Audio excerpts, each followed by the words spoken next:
The beauty of the earliest 20th century French landscapes and countryside are made all too apparent in the 2012 film Renoir, and as its title suggests, the film depicts the final chapters in the life of the great Impressionist painter Pierre-Auguste Renoir. Growing old, entered the waning years of life, the light he once shone out into the world begins to fade, and it falls on the shoulders of a muse, his final muse, to deliver him from darkness, one Andrea Houston.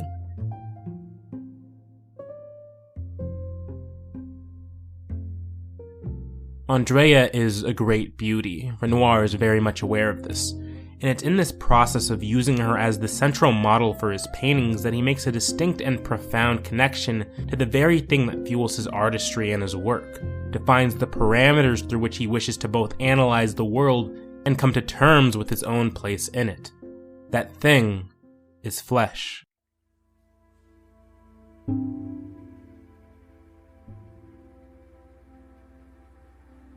Renoir seeks to paint flesh. He regards the skin as being living, breathing material. From the budding, rounded shape of a breast to the curves the body makes in our natural resting state, flesh and skin is something that entirely dominates both Renoir's worldview and his ability to depict it in his paintings.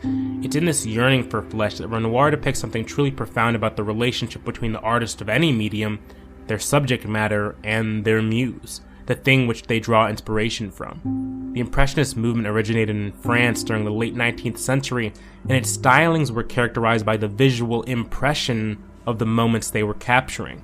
Artists refused to conform their depictions of the world to the rigid, more standard expectations of beauty and hyperrealism, instead choosing to depict that which was fleeting, bathed under the light and color of nature, not attempting to achieve some accurate depiction, but instead capture a deep emotive feeling. And what was Renoir feeling?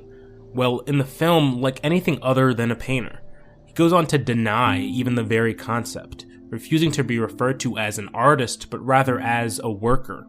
It's the reason why throughout the film he's always referred to by his maids and caretakers as the boss.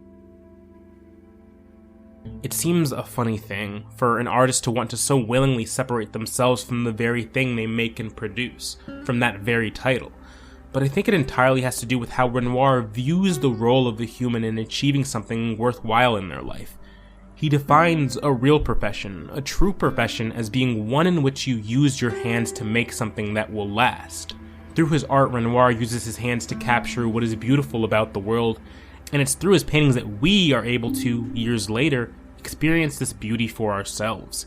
He relies on his body as a vessel through which we are made privy to his insights, to his biases and personal truths, to his deep inner pain and shortcomings. These are the waning years of his life, after all, and as the audience we bear witness to just how much Renoir's own body begins to deteriorate with time. His hands and muscles are overwhelmed by shaking. The reason this fills Renoir with so much emotional dread is because the external feeds on his internal beliefs that if he can't move his body, his muscle, his hands, he won't be able to paint, to work, that he will become effectively useless.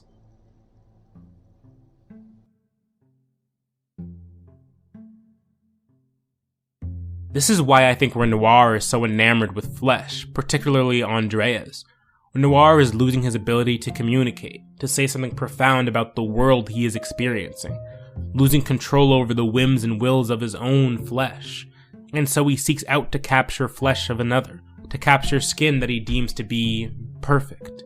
This is a grueling, overbearing task, to be sure, and he's willing to work himself to death to carry on until he collapses, still motivated by some idea of progress still needed to be made in his already successful life. This idea is compounded by Renoir's relationship with his eldest son, Jean, who, after taking a leave of absence from the military due to a minor leg injury he sustained while fighting, has the desire to go back out, to fight again, to, in Renoir's eyes, waste away in the war effort.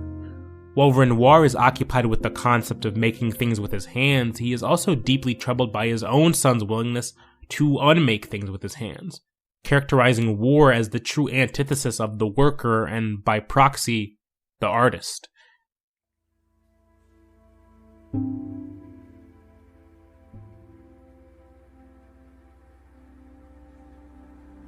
In many respects, Renoir's life is one filled with tragedy, with pain, with heartbreak.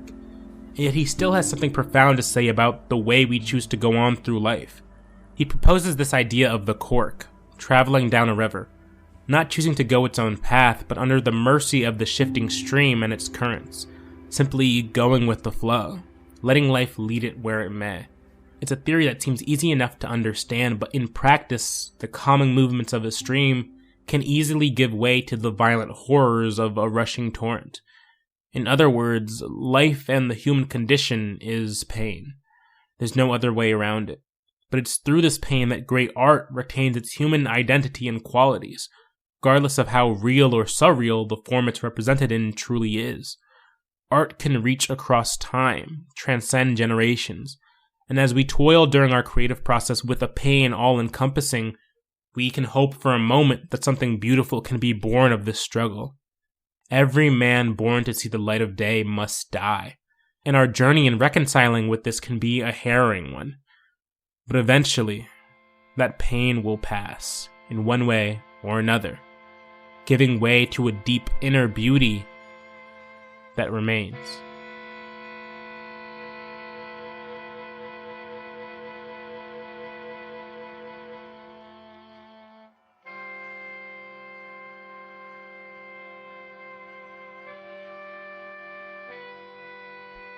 Mind Theater is a solo effort produced and written by me, Ayo Akingbade. For updates on the show as well as my other content, follow Mind Theater Pod on Twitter and Instagram. If you want to show monetary support, the Ko-fi link is in the show notes. Thanks for listening. I'll catch you next time.